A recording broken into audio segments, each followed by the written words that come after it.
હસુભાઈ તો ખરેખર ઇતિહાસ બનાવી ગયા.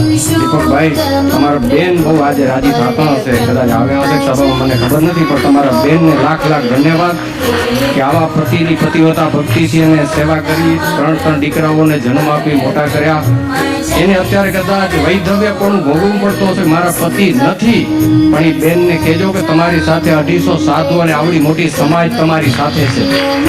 એક પતિની ખોટ નથી પડી કે તમારા માટે એકના દિલમાં એ પતિ બેસી ગયા. બધાના દિલમાં એક પતિ, આવો કોઈક જ નારીને પતિ મળ્યો હશે કે જેનો એક પતિ દુનિયાના એકના દિલમાં રાજ કરી ગયો. આવી કોઈ નારી હોય તો તમારી બેન છે દીપકભાઈ.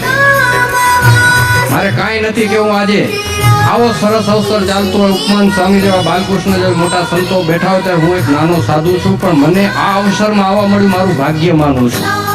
મારા હસુભાઈ સાથે જીવનના પર્સનલ 2 પ્રસંગ છે. બહુ નાનો છો તો મોટા પાસે કેટલું હશે એમાંથી એક હું કહી શકું એવો છે ને એક નહીં કહી શકું એવો પ્રસંગ છે. એક નાનો પ્રસંગ કહું, દુઃખની સાથે કેવું પડે છતાંય મને આનંદ થયો એ વખતે જ્યારે પ્રસંગ થયો. હું છું હસુભાઈનું ખાલી મેં નામ સાંભળ્યું હતું, પણ અમને મુંબઈની 3 વર્ષની યુવક મંડળ અને મુંબઈના સત્સંગની સંભાળવાની સેવા મળેલી. મારી સાથે 3 સંતો બીજા હતા. એ વખતે હસુભાઈનું પહેલું ઓપરેશન, તમને ખ્યાલ છે કે હસુભાઈની જે કોથળી જે હતી બહાર લાવવી પડી, અને દરિયાને કિનારે હોસ્પિટલનું નામ ભૂલી ગયો તો હોસ્પિટલમાં હસુભાઈનું ઓપરેશન થઈ ગયું હતું. ભુજ મંદિરમાં મહંત સ્વામીને વાતની ખબર પડી. ઉપમન સ્વામી જાદુજી ભગત અમને ફોન કર્યો, મેં મુંબઈ હતા એટલે, કે આપણા હસુભાઈ ફોટડી ગામના એનું ઓપરેશન થયું તો તમે સંતો જઈને હસુભાઈને દર્શન દઈ આવજો. એટલે હસુભાઈને મેં ફોન કર્યો. હસુભાઈ મારો ફોન ઉપાડ્યો, મારી પાસે નંબરે નહોતા. હસુભાઈનું કોઈ ફેસ ટુ ફેસ મળ્યો નહોતો. હું નાનો સાધુ, આ વર્ષો પહેલાની વાત કરું, પહેલું ઓપરેશન થયું ત્યારે હસુભાઈને ફોન કર્યો. હસુભાઈ મારો ફોન ઉપાડ્યો અને હસુભાઈ ફોનમાં મને સીધું એમ પૂછ્યું, સ્વામી તમારો પહેલો ફોન ઉપાડું છું. ઓપરેશન વખતે ડોક્ટરો ના પાડી હતી, પરિવારને એકવાર કહી દેજો હું સેફ છું. મારી વાઈફનો પણ મેં ફોન નથી ઉપાડ્યો, પહેલો તમારો ફોન ઉપાડ્યો. મેં કીધું અમને મહંત સ્વામીએ એમ કીધું છે કે હસુભાઈને મળવા જવું હોય તો તમે કહેતા આવો, તમે મળવા આવી. એ કે સ્વામી આવો, પણ મને આવો ત્યારે મારા માટે નરનાડીનું પ્રસાદીનું પાણી અને નરનાડીના મગજડિયા લાડુ લેતા આવજો તો આવજો કે. મેં કીધું ભલે હસુભાઈ લેતો આવીશ. અમારા સંતોની ટીમને હું સાથે લઈ ગયો. ગાડીથી અમે ગયા, ભાડાની ગાડી તેની તો હતી નહીં, અમે ટેક્સી ભાડી અને બ્રિજ ઉપર રહેલી હોસ્પિટલ, કયું નામ ભૂલી ગયો,